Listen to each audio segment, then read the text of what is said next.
I'm Landon Stevenson, and we are Twila May's Chicken Salad Company.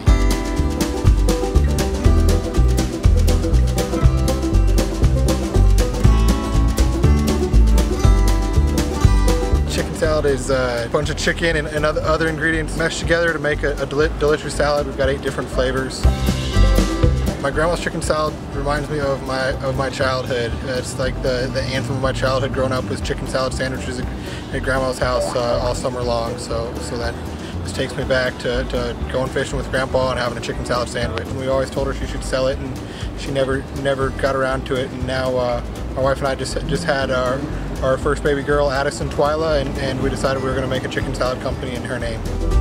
What does she think about having her own trailer out there now? Oh, she's a big fan. She's going to be our #1 fan for sure, and she's really excited for us to get this started. How cool is this? How excited are you to get started? Oh, we're super pumped. Our first event is this coming Thursday. We're just a few days away, so we're super excited.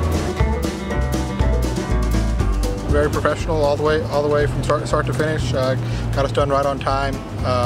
We're super excited to get out and into the world of food trucking. Would you recommend One Fat Frog to other people too? Absolutely, would recommend One Fat Frog to anybody that's looking to get into the food truck business. She's probably not going to be in there working too much, sending lots of love from home. She actually lives several hours from us, but she'll get to be there for opening day and for the photos and everything. She hasn't seen it yet. She doesn't really do like text message stuff, so we're going to take it by and show it to her here real soon.